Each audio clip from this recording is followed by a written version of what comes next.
I'd like to welcome Professor Dr. Neil Browne, PhD, JD, Emeritus, Bowling Green State University, and was Rick's professor when he was in college. In 1970. Yep. Well, welcome. Good Thank you morning. very much. Thanks for Good joining morning. us. I've been looking forward to this program for years. Well, thank you. Yeah. I hope we deliver. Yeah. Did you grow up in Texas? I did. Okay, where Yeah. at? Oh, all over the place. Yeah. From all along the Rio Grande Valley, and then we moved up along the Gulf Coast to Galveston, and then we moved over to Houston, and then I had my degree from Austin. So Yeah, I saw that. That's why I thought, man. Okay. Yeah, you know, we just made a big Texas swing last You March. told me, yes. Yeah, in 7 major cities, and of course all along those areas. Yeah. So how did you make it to Bowling Green? That was your first job? It was my first job. To show you how much I like to teach, this is stupid in academic terms. I got free jobs at UCLA and Columbia because my mentor got the jobs for me. And I came to Bowling Green primarily because schools like this allow you to form a career based on paying attention to your students as opposed to writing articles and books. Okay. Eventually I wrote a lot of articles Sure. and books, but it was more secondary consideration. Like I still usually, as my wife knows, usually I'm up with my students till about midnight every night because I really, really like to teach. That Well- is neat. Well, I think Miami University, where our daughters went, the professors enjoyed being with the students, and there weren't as many,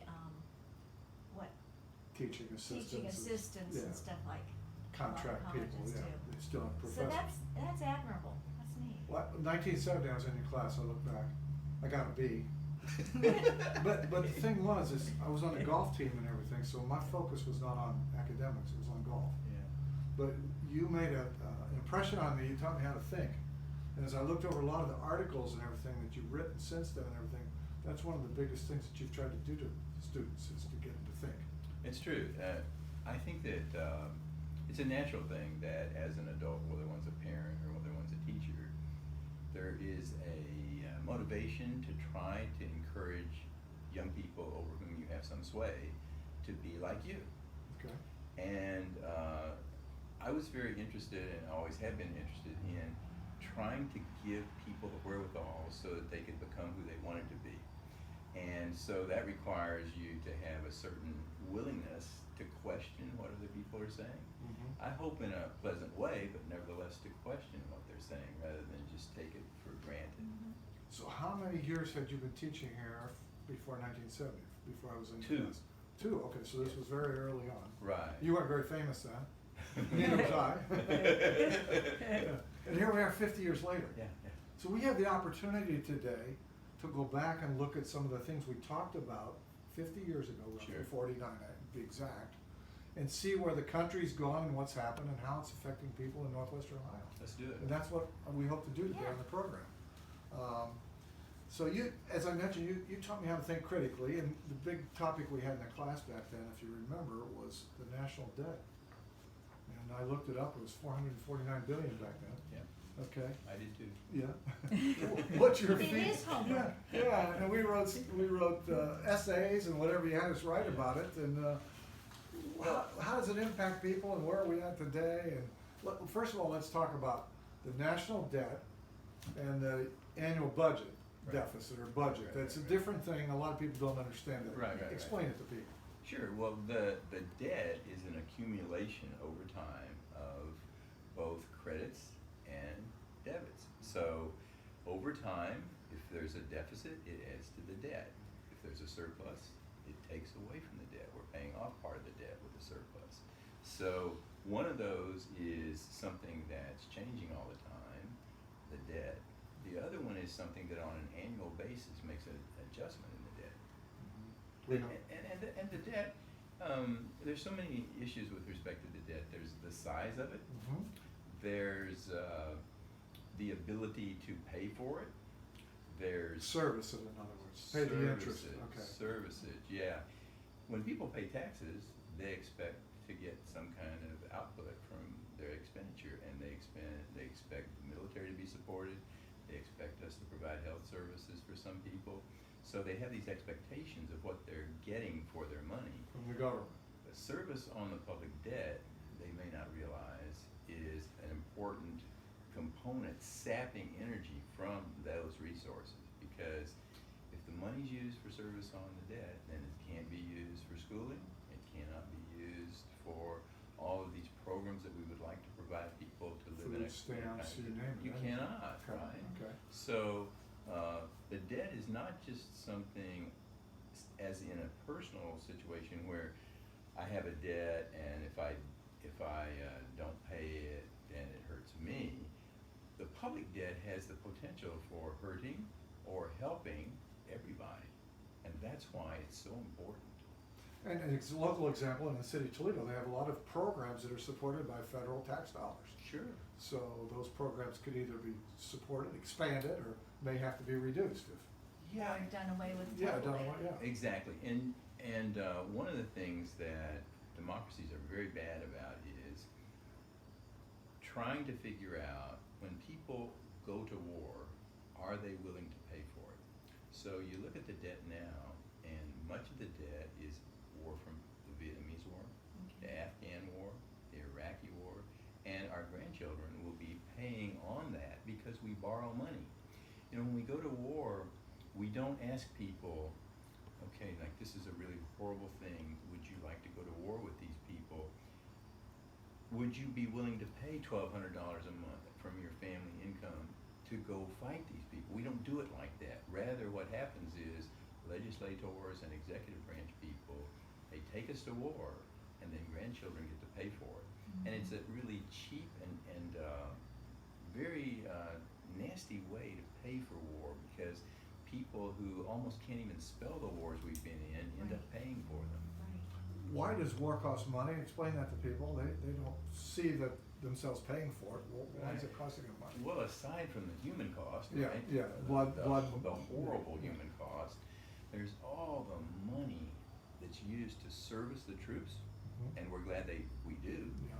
And there's all the money that's spent on armaments, and there's all the money that is spent on the various ways in which we have to transport an army, Mhm. we have to care for an army, we have to be concerned about the health care of people who've been in the army. Well, So, it goes down the tube here because not the tube, it goes down the line because they have to pay for families, sure, their families. sure. Yeah. Okay, thanks. Okay. Yeah. Okay, but we've got those people in the military now, at maybe a military base or something, they're still getting paid there. Why is it costing more when we send them to Iraq or someplace like that? Well, it costs more because we're not, if they're sitting at an army base in Camp Lejeune, near Union, San yeah, Antonio yeah, or yeah, something yeah. like that, in a situation like that, we're not using up our armaments. Okay. We're not using up the supplies that Bullets, are bombs, necessary. things like that. Yeah, absolutely. And also too, I mean, to go back to where I began, just the physical harm to a community to take our young, strong, vibrant youth and to use them in a purpose that seems to be, in many instances, ongoing. It's like war's not just something you do today, it's there tomorrow and tomorrow and tomorrow. Well, when I was back in your class again, 1970, Remember. Kent State shooting, you remember Mhm. that right there where your office was? Yep. Right there on the steps, we had the marches and everything, and so you had that war, and then that ended, then we had a few years of peace, but then we immediately went, then from Vietnam, Yeah. and then we went on to Desert Storm and all those wars in the Right. Middle East, and that has not ended. That's been 20, 30 more years. So we had maybe, 8 or 10 years in there. And the public debt just gets bigger and bigger and bigger because we're not paying for those wars when we have them. People later are paying taxes to service the They debt. say we spent trillions of dollars in Iran and Iraq, not Iran, but Iraq and Afghanistan, trillions of dollars. That's what you're talking about. It is trillions of dollars, and then we wonder to ourselves, what did we buy? Yeah. And Well, it's like paying for a vacation, and you don't get anything to show anybody other than the Yeah. pictures. so, Yeah. back to where we started about this national debt, 1971, Yeah. 449 billion. Now it's over 22 trillion.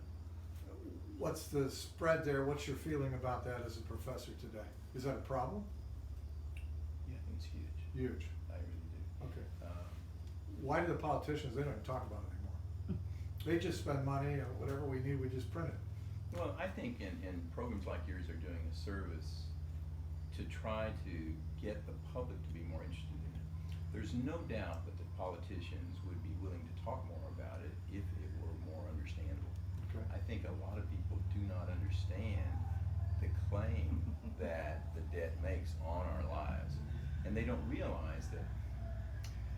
You know, you shared with me an article recently where somebody said, well, the price of servicing the debt has gone down because the interest rate is so low. That's true, but many of us remember 1981, the interest rate doesn't always stay low. Yeah. And therefore that analysis is very interesting as long as you can guarantee me that the interest rate's going to stay low. But when the interest rate's high, then this problem we're talking about gets bigger and bigger and bigger. Isn't that a pressure on the interest rates to stay low? I mean, the Federal Reserve and everything, aren't they looking at that? I've been told that 1% in the interest rate is $300 billion of interest to the federal government, roughly. Yeah, it is. Okay. That's true. So there's pressure there. If the rates went to 10 or 15 or 20%, the federal budget would just be blown away. It's true, and also too, when you have whether it's Democrats or whether it's President Trump spending as a stimulus and then financing it by adequate taxation, then the debt just gets bigger and bigger, and it's really fun while you're enjoying the stock market surge and employment surge, but later we have to pay for that. So what's going to happen?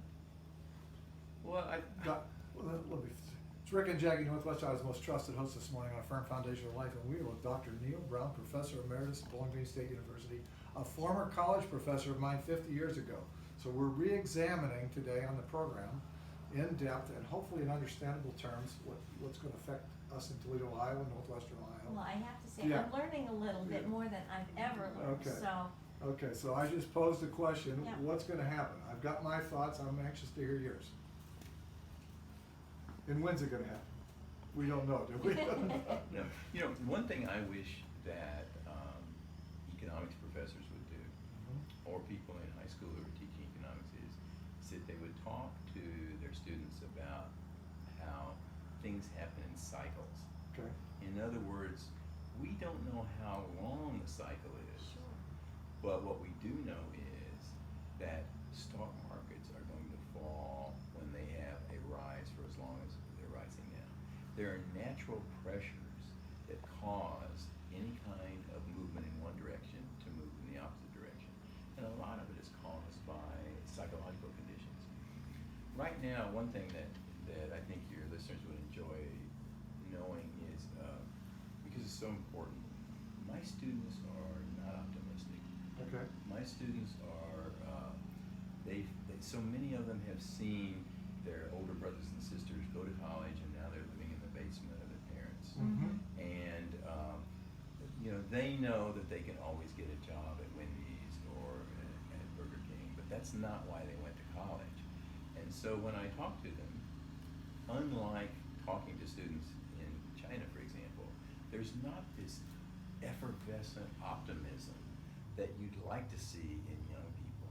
And I think in terms of your question about what's going to happen, I think that what's going to happen is that we're going to have to either make a change in direction in terms of how we think about our training of young people, how we think about whether we're going to encourage or discourage artificial intelligence, because many of these developments are going to crush future jobs, not expand future jobs. And you don't want to wait until you feel the crushing to pay attention to it. okay. So we still didn't answer the question, what's gonna happen with this debt soaring? So you think there's a tipping point? I do. I do you definitely, think I so? do definitely, but it's mainly psychological. See, the debt has, how do we pay for the debt? We pay for the debt based upon our production capabilities. So if you have a huge output in a society, then you have more capacity to pay the debt. If your capacity to pay is smaller, you don't get the gross national product growth that you'd like to have, then your ability to pay for the debt is much less. And what we're doing is we're flirting with disaster by not paying attention to the debt. We used to be able to depend on our Republican friends to control their spending Mhm. minimum. Mhm. You know, if the Democrats are going to be such enthusiastic spenders, we hope, okay, the Republicans will put a stop to this. And Now nobody seems to care. nobody seems to care. Because there hasn't been any repercussions from any of this. No, humans aren't very good at anticipating. Okay. Americans have been very good at responding once we get hit in the head. You know, Yeah. once Pearl Harbor comes, then we're like, okay. Or 9/11. Yeah, that's a good illustration. Can we compare the national debt to personal debt? To some extent. Okay, because here's what happens personally when you can't service your debt. Your lender, whoever that is, your bank, whatever, they want hard assets. They don't want paper anymore. They don't want your signature. Right. Okay, they want hard assets. So you look at the United States, for example, well, we get to that point where our lenders, whoever that is, China or the public, they want hard assets Right. from the United States, Right. which might be a national park or something like that. Right.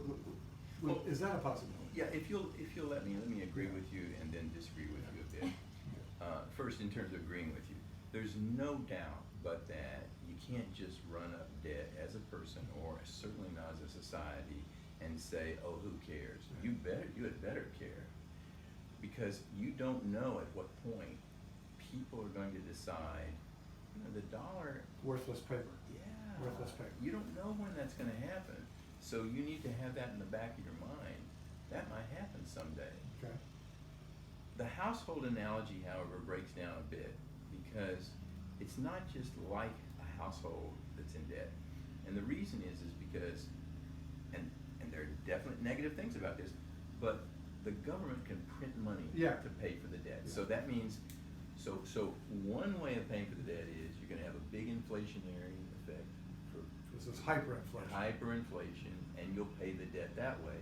And another way is to increase taxation, because you have to have, if you want to pay off part of the debt, you have to somehow create a flow of funds that's not there now, so that we run surpluses and not deficits all the time.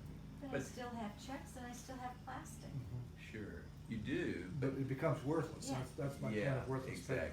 exactly. So when the lender tells me that my paper's worthless, and so whoever the federal government's borrowing from and printing worthless paper, Yeah. somebody will say, we want a hard asset, we want your energy reserves. Sure. Or we want your battleships, or we Sure. want something like that. Sure.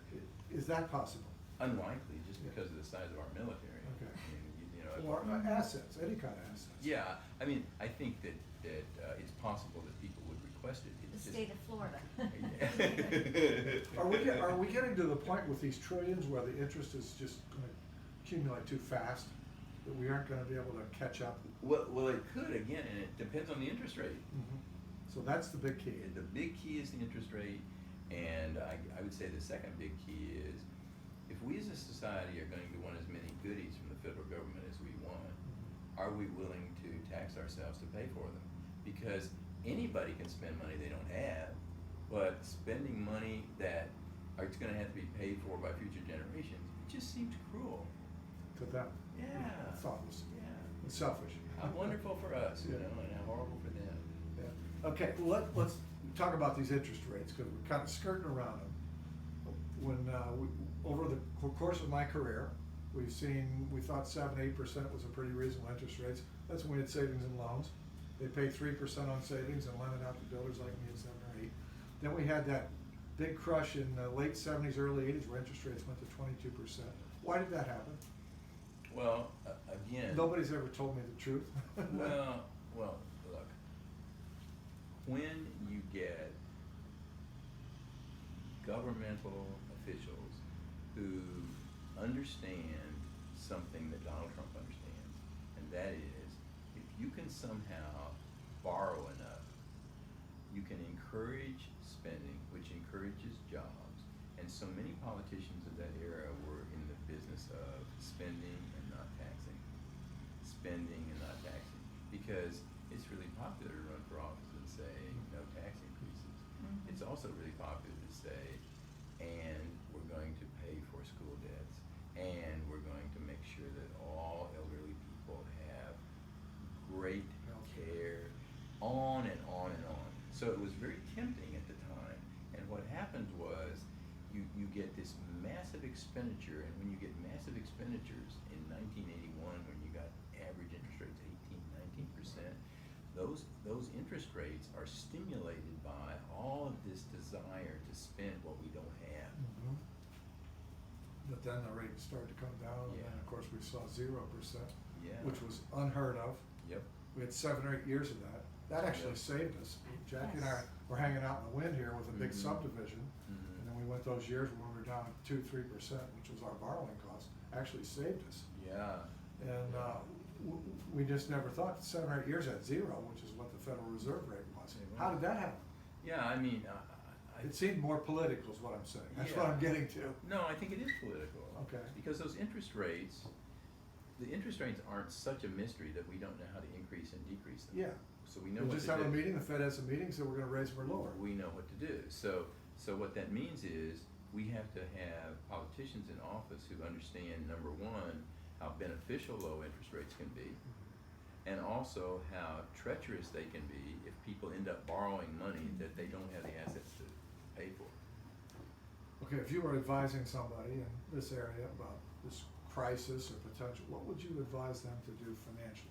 Would you advise them to get out of debt, to have assets of maybe real estate or stocks or gold, or where's Dr. Neil Browne, professor, think?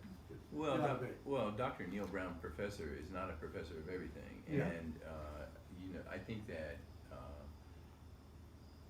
I would trust personal finance specialists more than I would trust economists in answering that question. But I will try to answer your question, Okay, good. and that is that I think that this is a time to be very conservative in one's risk. Mhm. I don't think this is a time where riskiness is a likely payoff. And I'll tell you why.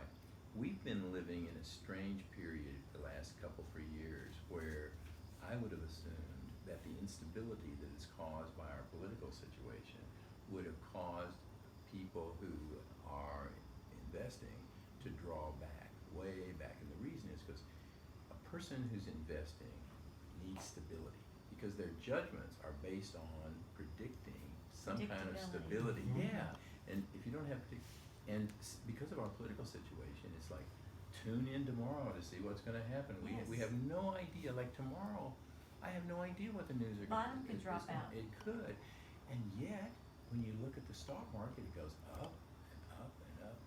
When those kinds of things happen, that's a time to be very conservative, in my estimation.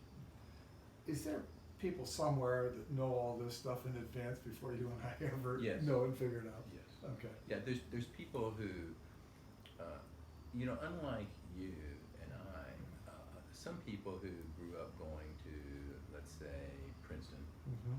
and went to Princeton High School, which is just 10 miles away from Princeton, New Jersey. It's a feeder school for Princeton. Those people know one another. They have contacts inside Wall Street. So many of the opportunities are capitalized long before you and I get the urge. It's like a friend of mine who said to me one night, we were sitting and he says, I think we should buy stocks in products that are going to be used by the elderly. And I'm thinking, like 30 years ago, people already knew that, and they Mhm. already have sapped out most of the potential. I mean, you're making a good statement, but that's, Look at the it's growth in over. Tranquility Products right Oh, up here on My 75. God, yes, Yeah. yes. Well, the housing crisis that happened in 2008. Mhm. We were at the White House just a couple years before that, did our program. Mhm. And we had Alfonso Jackson on, the Secretary of Housing and Urban Development, on our program. And he was bragging, and I was patting him on the back about how great the housing market was. Yeah. And what he was really bragging about was black home ownership, which was the highest it had ever been, and how good that was for the country. He was from Houston, Texas. And then 2-3 years later, everything collapsed. And I wonder if he knew at that time what was coming. I didn't know, but I knew a little in advance before it all collapsed, because we felt it. We had a couple of repossessions and foreclosures in our subdivision, and we went to Europe, and our money was worthless and things like that. So we knew something was coming. Well, I think, and it's always, you and I and everybody else can be a good Monday morning quarterback, but Mhm. I think that my wife Nancy Nancy and I had a sense that it was coming because we were living in a subdivision in Las Vegas at the time. And when people started talking to us in the evening as we were walking around the neighborhood or stuff, and people would start to say, I wonder if this is a bubble. As soon as people anticipate it might be a bubble, it's a bubble. Because they will then engage in behavior that will create the bubble. Because they'll start They'll burst the selling, bubble, and yeah, burst the bubble. they'll burst Panic. it fast. So as soon as you hear talk like that, you better assume that it is exactly what they fear, because they're going to behave in such a way as to create the very thing they most fear. Of course, Las Vegas was one of the worst in the country. Oh my gosh. You know, it went from a 1,000 people coming in once a week to 3,000 people leaving once a week. It was, people were, house after house, people were stripping the copper wires and just heading out because, They have nothing invested. no. The house that Nancy and I sold for $950,000 in Las Vegas, 2 years later sold for $395. Now, I have a saying, Yeah. that's developed over the years here. I'd like to run by you. Yeah. You can't imagine something that's never happened. Like the real estate market in Bowling Green had never declined Right. in my whole career. And then it declined in 2000. So you couldn't imagine it declining. And then it dropped 20 to 40%, depending on what subdivision you're in. And even the people in the county and stuff, the appraisers and the auditor's office, they even couldn't believe it till after the second or third year that it was in decline, until the evidence began to show up in sales. It's very similar in the critical thinking literature. We always say that, and Donald Rumsfeld used to famously say this too, is that you cannot know what you don't know. In other words, there's this host of things that you don't know, such as, well, when's the next recession? Or you cannot know that which you don't know. And so you're always in a sense of being watchful, being curious, having wonder about what's happening, but realizing that you're never going to be able to be sure. Where does a person turn to get a feel for that? Just their own instincts, or where would you recommend they check, Talking. talk? Yeah, I know. It's not just talking though. It's also Reading. It's reading and trying to read from a broad set of interests. In other words, right now what's happening is, like, some people are turning into nothing but MSNBC. Some people are turning into nothing but Fox. And what we need as human beings is we need input from different people. We need to listen to this person and this person, not as a sponge would listen. And pull. You pull, select, filter. Okay. Okay. One of the things people don't understand, which has a major impact on these financial things, is the U.S. is a reserve currency for the world. Yep. Explain that to our listeners. What does it mean? Well, it means that when you have an asset, you would like to have that asset. Okay, before you go any further, explain an asset. Sure, absolutely. There's a difference between an income, which is something that changes year for year. So You have to work for it. It's an addition or to what you have. An asset is something it's called wealth. It's an instance of wealth, and an asset is a piece of property. Sometimes it's intellectual property, not just physical property, but it's a piece of property that has stored up value that you can save or that you can build on, but it's stored up value as opposed to value that's coming in like income. So that's always the distinction, like income. It could be a car, it versus doesn't an have to be a asset. piece of property. Absolutely, it can be an idea. You know, Apple's a trademark, Coca-Cola's trademark. The largest asset Coca-Cola has is the word C-O-K-E. Literally on their books, they price that as their major asset. Okay. Something you can use to earn more money. So we're going to China, as you know, as we talked about. Well, let him Yeah. finish that, your question. Yeah, about the reserve currency. Yeah, the reserve Yeah. currency, that's what I was So gonna you, get at. so you have asset, and the asset, you want to keep that asset as safe as you can. So to keep it as safe as you can, you want it to be put in a form, a shape, that you can depend on. It's going to be there tomorrow and the next day and the next day. United States dollar has been the place where 25% of the assets of the industrialized world are kept in US dollars. So what that means is that when we cough, other people get sick because they're depending on us to have this stable value, as opposed to suppose you had put your assets in Venezuelan currency, and now what used to be worth $50 is now worth 50 cents. So what they're looking for is when they put money into the dollar, they expect that it to be there tomorrow and next 10 years and so on. How did we get to be the world's reserve currency? And I didn't look this up. What year was that, or when was that decided that the U.S. dollar? Probably after we came out of World War II. Okay. Yeah, 1948. Okay. People said, we want U.S. dollars, we want everything figured out. Yeah, and there were a lot of, creation of the International Monetary Fund, and there were a lot of international organizations that the United States spearheaded, and we just became the default Currency. Yeah. So everything's measured in that. Yes. So yes. there's countries like China that want to replace, possibly. Absolutely. Okay, is that a possibility? And Well, what would happen if they did? Well, it depends on how much they wanted to throw their weight around. Mhm. You know, if you became what we now are, if you wanted, you could, by taking your currency and increasing its value or decreasing its value, you could selectively cause this country to succeed and this country to fail, large numbers of countries to fail because they're holding in your currency. So if you systematically devalue your currency, it really, really harms them. It's partly when you hear both Obama and Trump's administrations talking about how the Chinese are engaged in currency manipulation.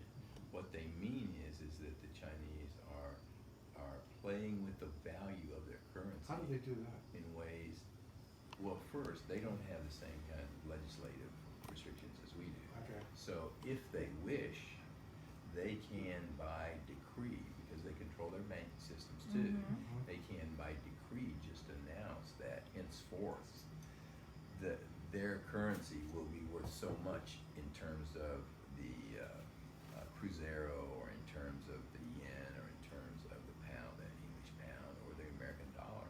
So they have, I mean, one of the things, and you can kind of see it in Trump's behavior, one of the things is it's very attractive to want to be a monarch or to be an authoritarian because you get things done. Sure. You get things done. Give an order and somebody does it. Yeah. You say, all they do is say, how high How do you high want do me to you jump? jump? It's Yeah. so true. Yeah. So true. So in a sense, the Chinese can move so much faster than we can. If they want to subsidize manufacturing, they can. We have to go through budgetary processes. See, some of the great wonders of the United States, are also part of our problem. We have division of powers. That means that we have these three branches of government, and we're glad we do. But it also means that everything's slowed down. We can't respond quickly. Bureaucracy. Yeah. Yeah. Because we are the world's reserve currency, does that give us the ability to just print money? And it gives it value? Well, no, because if you just printed money and you didn't do it with discretion, then pretty soon people don't want to hold dollars. In other words, you don't just automatically now and forever become the world's dominant currency. That currency Well, has thank to you be for, managed again, in a second fashion that segment other here, countries expect. Otherwise, they after the just take their news, assets and out we've and got put them in something else. Dr. Neil Browne, Good, we're gonna take a who break there. We're is gonna be back with Professor Neil Browne here. So After I the gotta get my news cheat here sheet at the here. top of the hour, it's Rick and Jackie with PhD, Trusted JD, and In studio this Emeritus, Saturday Bowling Green morning, as State we are every University, and Saturday was here on Rick's Firm Foundation professor. for Life. We're And pleased that we've you're been, here. in 1970. 1970. And we've been You have getting to say that. great, Well, great it gives education us a here. long perspective to Yes. look back at what's happened. Absolutely. Well, in my career as a builder and home builder, and of course dependent upon banks and all that sort of thing, we saw after that 21% interest crisis that we had, or 1980 roughly, the rates start to come down, 11, 12%. We predicted in 1985 they'd never go below 10%. Everybody predicted that. Yeah. Every banker, every smart person. And then, of course, the rates kept dropping into the 90s, and that's what started this economic boom in the early 90s, which continued till 2005, 2006. Yep. As interest rates dropped even lower, 2, 3, 4% at some point. I mean, people jumped on that. Yep. Aren't we in a good position? Most people with mortgages at 3 or 4% roughly for 20 or 30 years, that puts them in a pretty good position, doesn't it? Absolutely. Yeah. Absolutely. And you can tell how terrific it is if you just imagine what it would be like if it was 18% or 17%. Been there, done that. No, thank you. Right. But this opened up a lot of opportunities for people to buy houses. Yes. Get It something did. solid. Yeah, it did. Well, for some people, too many opportunities. You know, we both, my wife and I, remember being in a Wells Fargo bank and having the, we thought we were going to go in and we were going to pay 20% down and so forth. And in that period, maybe 2008, we're sitting there and we hear the loan agent say to the people around us, would you like a 90% loan? Would you like a 100% loan? Would you like a 110% loan? And so, in a sense, those low interest rates, which give so many people such great opportunities, can also, if you don't have very, very careful rules about people's necessary capital that they have to buy a house and to get a loan, if you're not very careful about that, a lot of people will, it's like going to the candy store. You go in and you think you're going to have to leave 20%, and they give you 10% and they give you a 110% loan.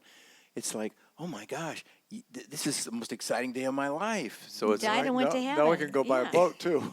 a big one. Yeah. Do you Yeah. remember the famous liar loans? Yeah. Okay, so Yeah. you do know what those were. Yeah. That's where they didn't document. You just went and told them what your income Yep. was. They did no documentation or Yep. anything. Yep. The advent of Freddie and Fannie started in the late 80s. Was that a good thing?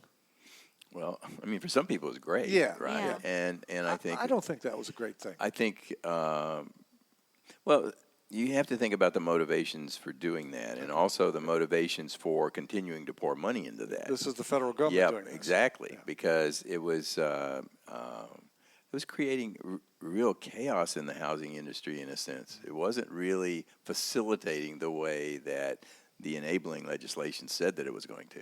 Well, people don't understand when they go over here to First Federal or Huntington or whatever and get a mortgage or Henry County Bank, that the money's not coming from that bank. They're not really getting a Right. mortgage there. It's coming from Freddie or Fannie That's right. in a secondary market. Explain to our listeners what that is. Yeah, well, so if you thought about going in and getting your mortgage, and it was a primary mortgage, then the money would be possessed in the assets of the bank. But the actual money that's flowing into the bank is coming from outside. It's not the bank's money. It's money they're being subsidized by access to cheaper money from Fannie Mae and Freddie Mac. And so basically what you have is the increasing capability of the government to have a huge impact on the housing market, for good or for ill. And I think that's what you're concerned about. Well, my concern is now they control what, 95% of the mortgages almost, in the United States? almost everything, yeah. Okay. And so they dictate the terms. They dictate the requirements. Right. So you can't go in if you were a young person again and you are good credit and the bank's going to take a little risk on you and you just got a job here at Bowling Green as a professor. You've got to fit the criteria of a Freddie or Fannie or you can't get a mortgage. Sure. I mean, that's one of the negative things about regulation is it's one policy fits all. Right. Well, and that led to the collapse of our savings and loans, which we used to have two good savings and loans here in Bowling Green. We had First Federal Savings and we had State Home Savings. Yeah. And they gave people savings account money at about 3%, and then they lent it out to builders like me and people getting mortgages at 7 or 8%. And they're the people that used to, all the money stayed in the community. You follow me? Yep. And so we had farmers that would put their money in the bank and they'd get 3%, and then they'd lend it out to builders. But it was all within the community. Yeah. And, I remember Signet State Bank Yes. loaned Nancy and me of money for our first house. Yeah. And it was the most wonderful, intimate experience because we would maybe you're thinking of Custer State Bank. maybe Custer. Custer. State Okay, Bank. Custer. You said State Bank. Yeah. So I even know the person you dealt with there, Jim Gabriel. yeah, Jim. Oh my God, he was the most wonderful. He's gone now, by the way. Yeah, he was the most wonderful banker in the sense that Yeah. we would be out back on Saturday afternoon and we'd be landscaping, and down the alley would come Jim and his wife, and it was like part of a family or something, and it was Sure. your neighborhood was strengthened, and he'd come by and he'd say, "Just checking on our asset, just seeing." You know, it was so neat. You know, it was like the opposite of what we have now. today, The right. complete opposite. So were we better off then, or we're better off now, in your opinion? Gosh. Well, I do think that as with any regulation, you're better off without it. If the regulation works as you'd like it to work, you're better off with it. So in a sense, you know, when you ask me, are we better off now or later or earlier, I would say, well, we were better off earlier, but I think some people have access to loans in those situations where those federal regulatory agencies are trying to stimulate the housing market. I think they can do that. It's just that they often don't. That was part of the thing that led to the housing collapses, when they let money into Yep. places where the values weren't there. Absolutely Yeah. right. One of the things we learned with the economic collapse in 2008 is everything's well and going well when values are going up, when real estate is appreciating, going up in value.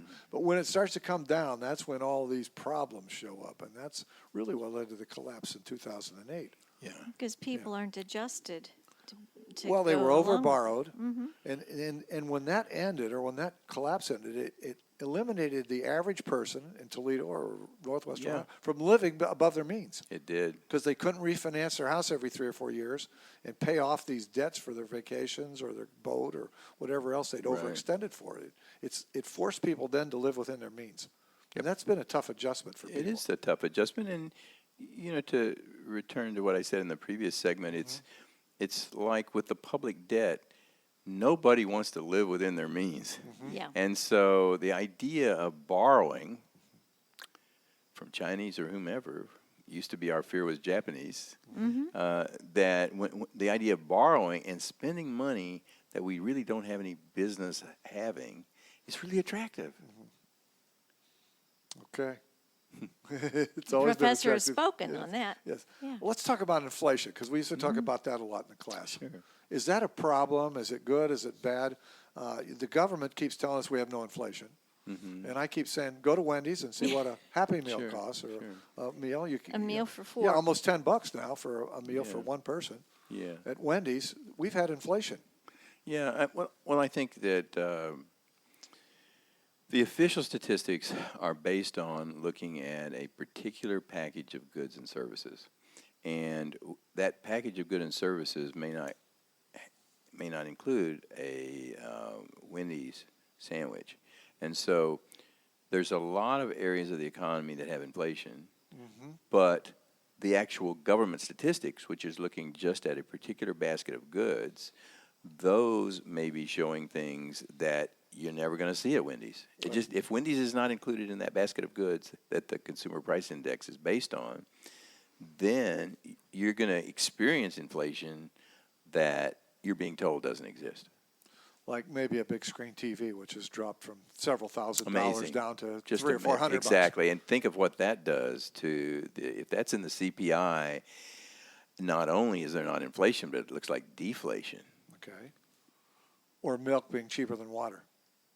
True. out at Meijer store. It's true. 99 cents a gallon and water's at over $1 a gallon. Amazing, isn't it? How does that happen? Yeah. I keep asking. We went through all that to ask, what do you teach today's students? I know what you taught me. Is it the same Yeah. thing, or have we looked at the world now from a different perspective? Well, if you mean what specific things do I teach them, I Yeah. think it's changed a lot. If you mean are the techniques No, of no. thinking different, no, I don't think they're different at all. Okay. I think that in an econ class, one thing that you need to teach young people now is that they need to be aware of the gap between when they're going to get out into the labor force and looking at the labor statistics now. Mm-hmm. So you look at the labor statistics now and you say, okay, here are the hot areas. Let me give To you work in. Let me give you an illustration. Okay. Forensic science. Oh my gosh, Bowling Green's forensic science terrific. program. It's Terrific. just, I mean, and everybody wants in. They've seen the TV shows. It's exciting. You know, you get to testify in court, and you know, it's innocence and guilt. The problem with those kinds of calculations is they're based on now, but your career is going to take place later. And so one of the things that you want to make them very aware of is they need foresight, not looking at the statistics now, but they need to be thinking Future. artificial intelligence is going to destroy not only all those jobs of those Kroger clerks, but it's also going to destroy a lot of jobs for professionals. When you start seeing artificial intelligence devices that have been programmed to actually replicate the nurse's touch, which is used to console so many people when they're on the operating table, or so many, you know, they're actually refining artificial intelligence devices that can perform many of the behaviors of nurses. For sure, as a lawyer, I can tell you, if you have legal listeners, they're going to be very mad at me right now, but many legal tasks could be done by AI devices, because many legal tasks are pro forma. It's like you know, you say to your associate, form 8-9 for that last client that we had. Well, AI devices are much better at doing work like that. And the reason I'm saying this is that even professionals need to be alert to the possibility that, you know, your job may not last forever too. And so what you want to be doing as a young person is you want to be thinking, what is it that I can do that needs to be done that artificial intelligence devices are not going to be able to do?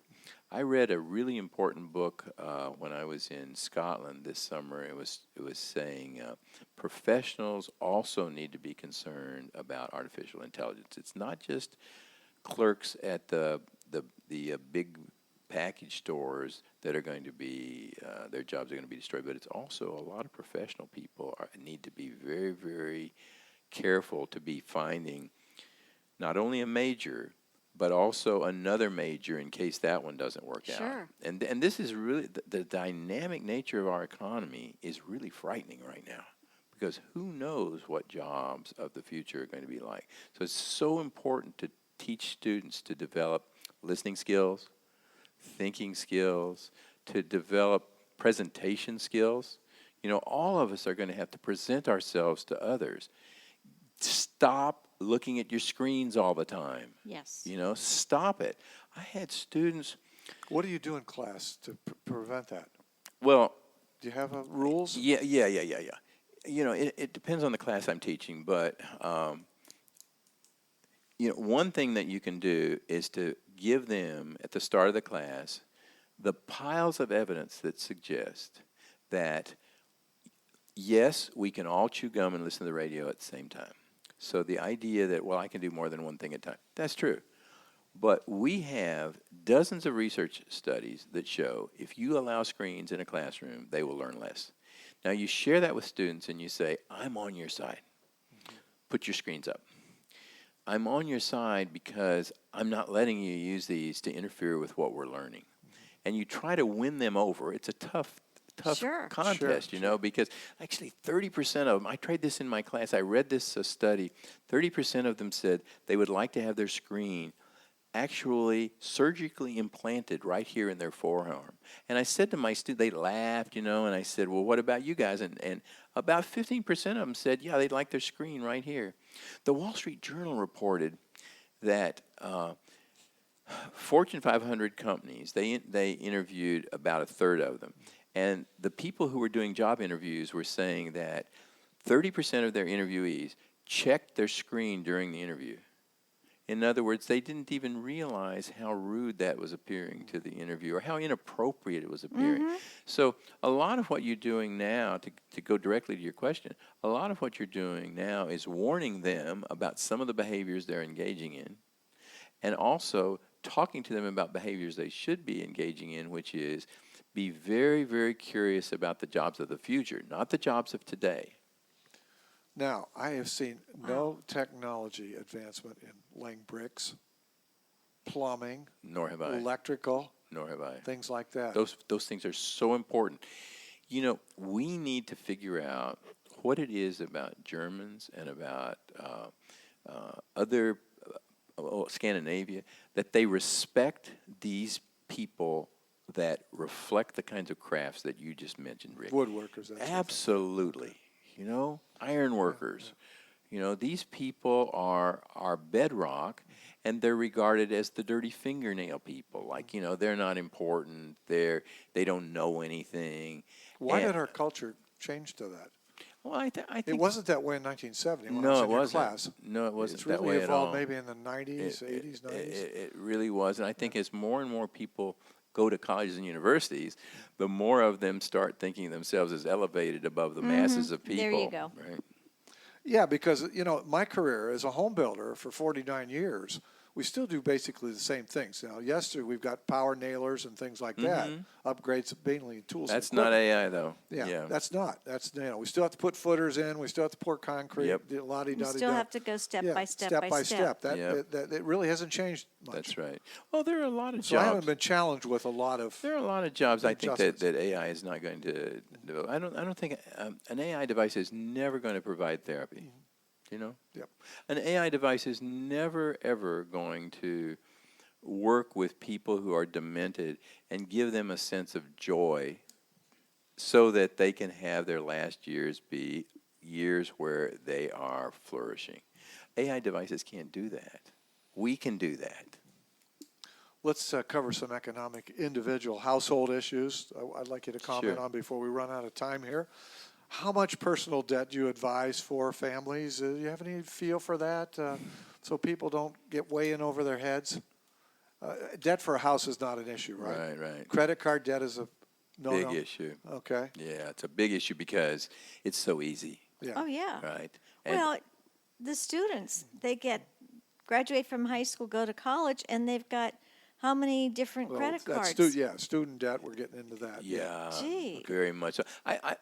Let me tell you, Jack and I have zero credit card debt. Okay, zero. Yeah. But we had a mayor for Toledo a few years ago that had $80,000 or $90,000. He did get elected because of that reason. It came out. I don't know if you remember that. Yeah. He was actually the treasurer for the county, and how irresponsible is that? He wants to do that. Gosh, we have no credit card debt. Yeah. Now, I don't want to say that a person should never have any because things come No, up and you exactly. may need to get some, and we've had some, and Well, a years mortgage, ago, as long as you have an that's asset, what that is that okay? Absolutely. Okay. Absolutely. Have a little equity in that. Absolutely. That gives you strength. It gives you something you're prepared for the future. Okay, let's tackle the tough one, student debt. Yeah. What would you advise the students today? Oh boy. Well, here's a really, and this very much affects my life because right now universities are struggling for money because when I started teaching, the taxpayers of Ohio were paying for 80% of the cost of higher education. Now it's 18%. So that money's got to come from somebody, right? So the university now is very much in the business of having good rec centers, dorms that are relatively luxurious. Some places have unbelievable residence halls. It's a business now. It wasn't a business before, and now it's very much a business. So a lot of the professors that are hired are at schools like Bowling Green and Toledo and Central Michigan, a lot of those schools are now hiring fewer people who have a lot of education, more people with less education, because they're cheaper. It's like it's logical. Cut costs, cut Sure. costs. How do you cut costs? You cut costs by having adjunct professors. You cut costs by having larger class size. Graduate students teaching electrical. 300 kids. Absolutely. And so what happens is you've got students like Bowling Green, for example. The average debt is somewhere between $35,000 and $40,000 when they graduate. Is that a good investment? It depends on what they're going to be doing with their life. Yeah. For some people, that is a very, very poor investment. Well, we discuss this several times a year on our program. Oh, good. Here's my advice. Don't run up any more debt than you can pay off in 3 to 5 years after you graduate. Yeah. Whatever that is. Yeah. About the length of a car loan. Yeah. But you can pay it off. Because if you have it 20, 30 years, now you've got marriage, you want to buy a house, you've got Yeah. kids, and you're still paying your student loans. Yeah, well, here's where parents can be really useful, I think, and that is to actually explain to them Okay. the temptation of debt and the temptation of taking more debt on than you just suggested, even though you haven't thought, well, what is my annual income going to be? What's the probability that my income is going to be adequate to pay for that? So you don't really have the good sense, and we'd like to think that our sense has gotten better. I don't know. I don't think that when I was I know mine has. Well, it's because of your teaching. Oh, come on. I think that parents really, really can be helpful to young people if the young people will listen to them, explaining to them to sit down with a budget and explain to them, okay, now how much are you comfortably going to be able to put down on that student debt? And if you cannot pay for it, maybe you'll have to take a year off and then come back to school. Or But- work, take a job. Yeah, but Yeah. don't go into debt that you can't pay. Have you ever heard of Dave Ramsey? Sure, I know Dave Okay, Ramsey. he teaches no debt. Do you agree I with know. that? No debt.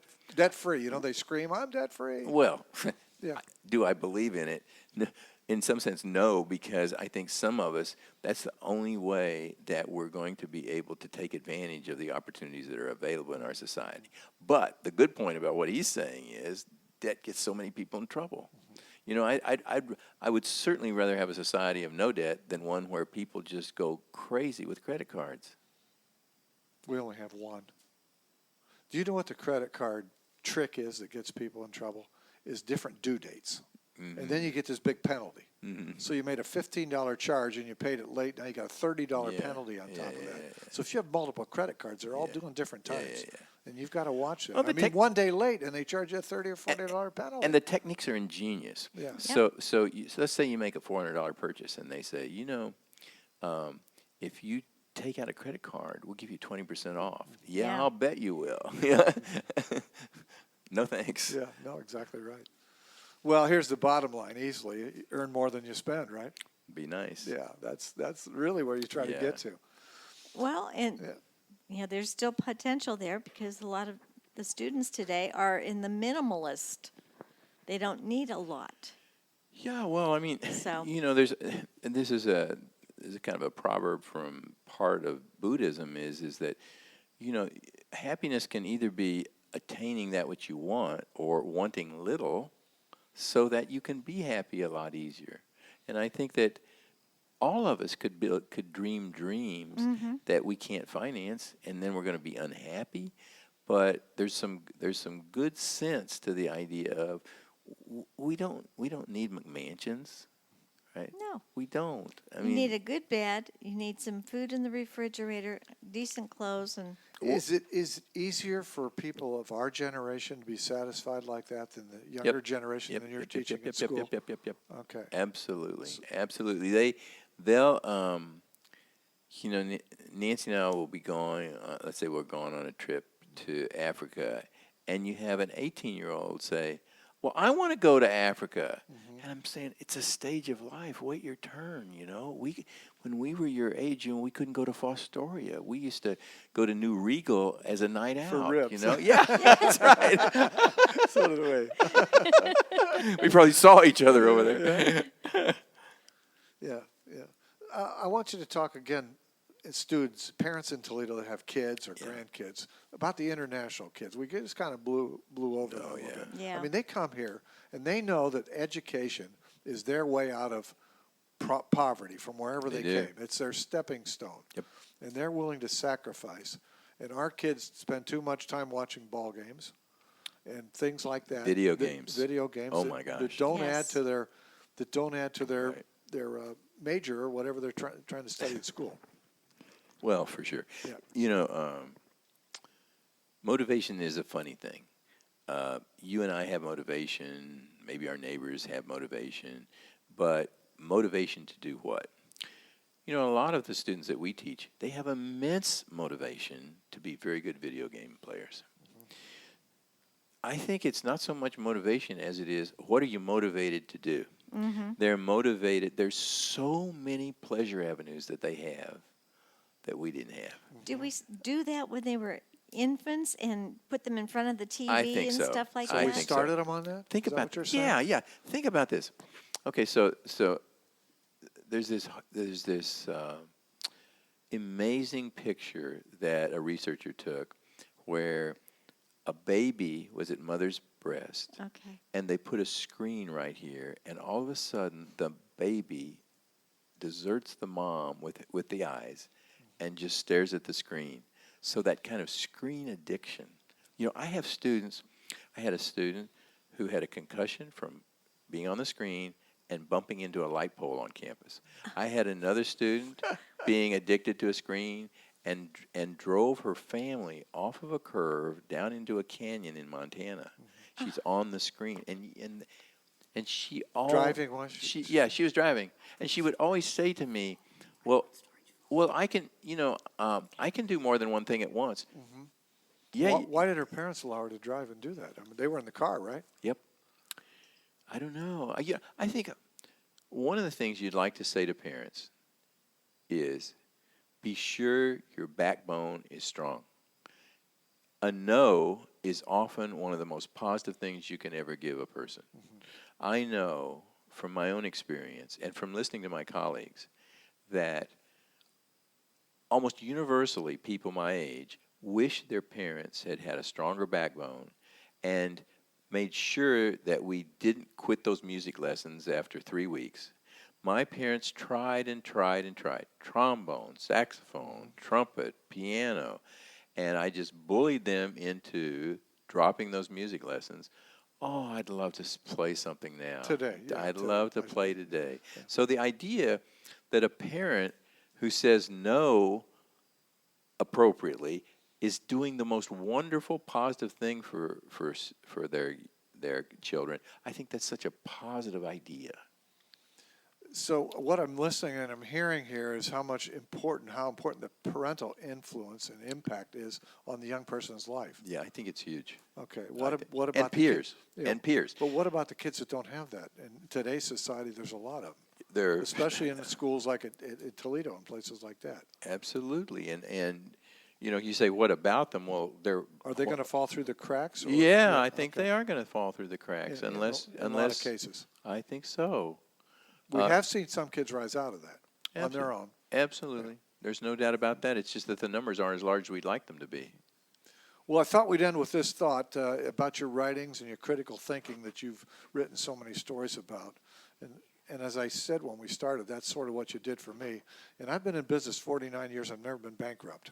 Yep. I think that says something, especially in a business It's as amazing because as volatile as mine A is. lot of people go Yeah, broke in your yeah, business. I don't know doubt about that. Yeah, and I borrowed my first $1 million when I was 29 years old for my first Wow. subdivision. Good so, for you. So I started not too Yeah. far out of college and was borrowing money and sort of fearless back then. You know, we started building houses when we were in college.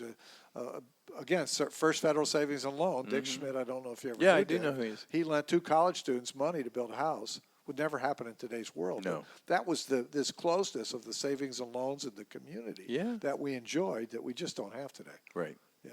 And Yeah. so to me, that's not improvement. I think it's happened as we've seen this Freddie and Fannie and all these sort of things. It's taken away from the community aspect. I think the whole idea of bigness, I mean, sure, some people are getting blouses at Walmart that are really cheap, no doubt about that.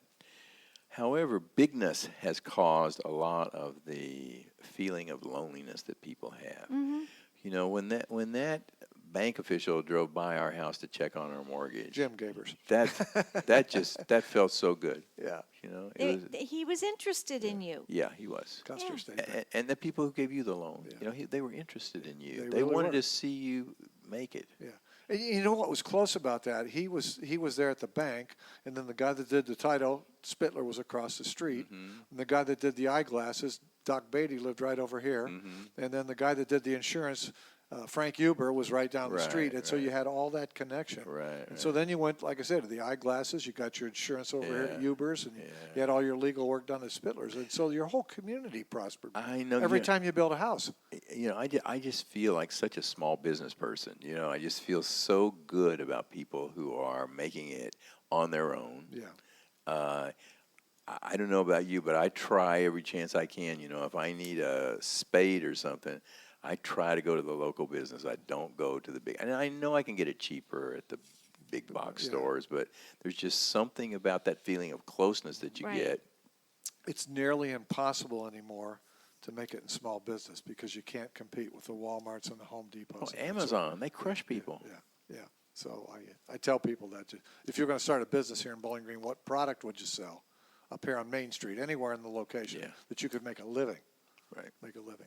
Well, that'll do it for us. Dr. Neil Browne, Professor Emeritus, good friend of ours, neighbor. Appreciate you joining us this morning. It's been wonderful to discuss all these things and have a 49-year Yes. track record of history to talk about. That's a long time, you know. That's Yeah. half a century. Well, thanks for having me, and also congratulations on your program. And Thank you. congratulations Yeah. to your listeners for having the good sense to listen to you. Okay. Thank you. It's Rick and Jackie, Northwest Iowa's most trusted host. We'll be back with more here. Still got another half hour or so here on A Firm Foundation for Life on 1370 WSBD and 92.9 FM.